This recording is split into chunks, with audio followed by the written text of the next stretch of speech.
Mr. President, this is my last opportunity as the Foreign Minister of Indonesia to represent my country to speak before the UNGA. A decade of so many challenges, but at the same time, a decade of Indonesia's many contributions in addressing global issues. One of them is Palestine. Indonesia cannot, I repeat, cannot sit back and relax, seeing the injustice that continues to be committed against the people of Palestine. Indonesia is and will always stand with the people of Palestine to attain their right to have an independent state of Palestine. As I speak now, more than 41,000 people in Gaza have been killed. Situation in West Bank, Lebanon are deteriorating. Is that not enough? Is that not enough? Will the Security Council only take action to stop Israel atrocities when all Palestinians are displaced? Or when 100,000 Palestinians are killed? Or when a regional armed conflict breaks out? That will be too late.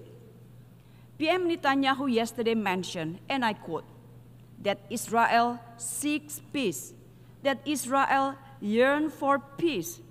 Really? How are we supposed to believe that statement? Yesterday, while he was here, Israel conducted unprecedented massive air attack on Beirut.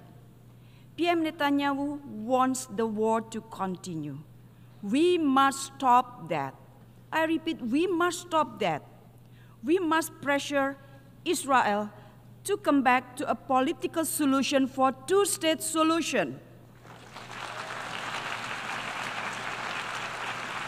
Mr. President, the overwhelming majority of the UN members strongly support the two-state solution, and this is the right time to walk the talk. Recognizing the state of Palestine is the least that we can do now to give Palestinians equal footing on the world states and to exert pressure to Israel to stop their atrocities. Therefore, I urge countries that have yet to recognize the state of Palestine to do so now. If each of us does it, for sure it will give impact. The recognition of Palestine today is an investment that will yield a more peaceful, just, and human world tomorrow. Once again, Indonesia urges the permanent members of the Security Council to concretely act to immediately stop Israel from blatantly violating international law and to end Israel impunity. The mandate of the Security Council is to maintain peace, to create peace, not to maintain and prolong wars, or even worse, to support the perpetrator of atrocities. Inaction means complicity. Colleagues, wherever Indonesia goes, we carry the voices of the global South. Indonesia started this commitment in 1955 when Indonesia hosted the Asia-Africa Conference in Bandung, Indonesia. The Bandung spirit of equality, cooperation, and solidarity will always be alive to inspire the global South to gain their rights, including their rights to development. That is the spirit that we need if we want to have a global leadership where moral virtues are the compass of our business. Do not bury the principle of the UN Charter and international law under the rubble of double standard, trust deficit, and zero-sum game. Mr. President, Excellencies, against these global challenges, Indonesia continues to be part of the solution. By embodying this commitment, Indonesia presidency in 2022 managed to prevent the G20 from collapsing, despite deep geopolitical division.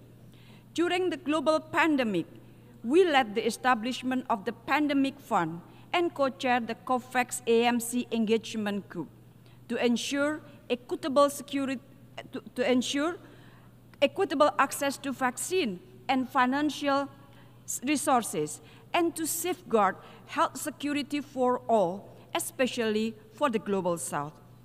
As a member of the Human Rights Council, Indonesia continuously calls for inclusive partnership in addressing global human rights issues.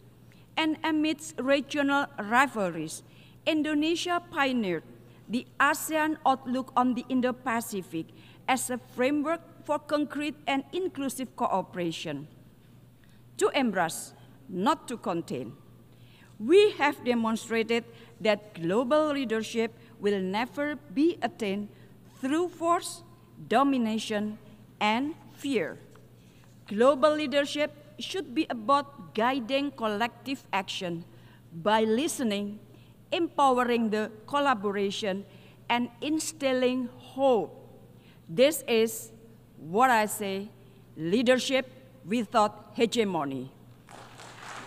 Mr. President, Excellencies, to attain this vision, we must focus on three key priorities.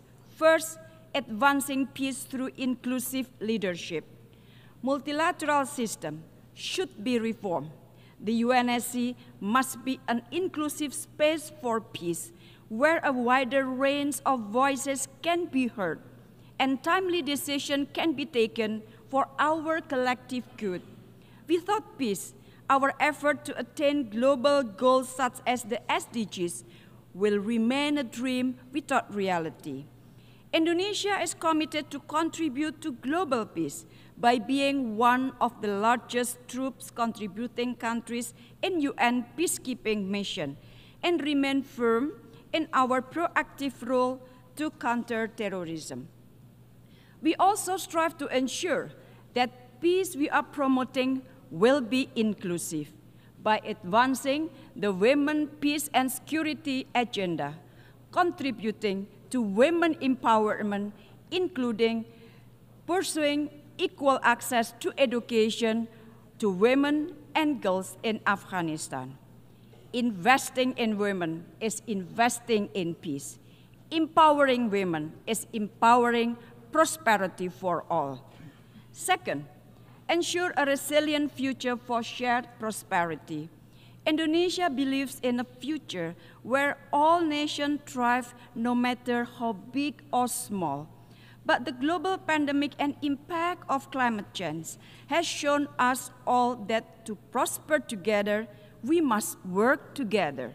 Therefore, the implementation of the Pact for the Future is important to accelerate the achievement of the SDGs and scale up partnership and sustainable development even beyond 2030.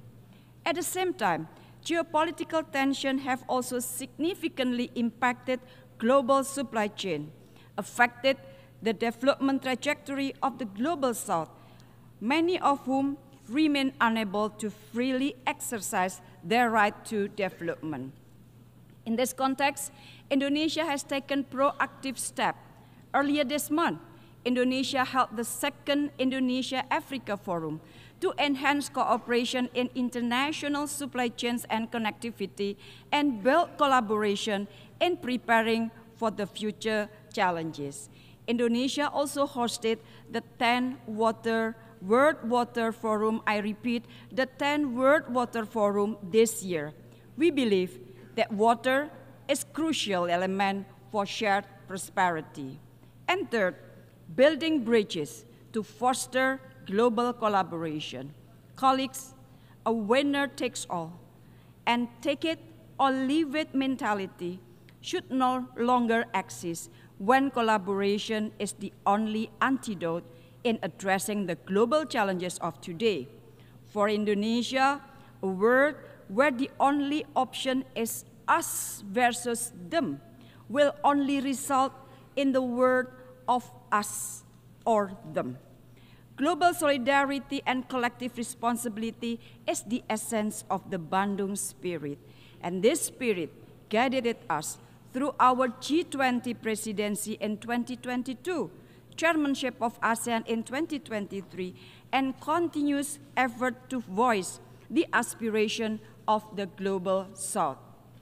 Indonesia envisions a world where nations collaborate together to address shared challenges, uphold international law, and protect human rights and dignity of all people. In Southeast Asia, ASEAN with 650 million people has proven that diversity can coexist with stability, peace, and prosperity. Indonesia also continues to work with ASEAN to restore peace and stability in Myanmar through implementation of the ASEAN 5-point of consensus and to enable the safe and dignified return of the Rohingya people. Beyond ASEAN, we also continue to deepen our engagement to the Pacific region to become part and parcel of an inclusive and peaceful Indo-Pacific architecture based on the principle of solidarity, equality, and mutual respect.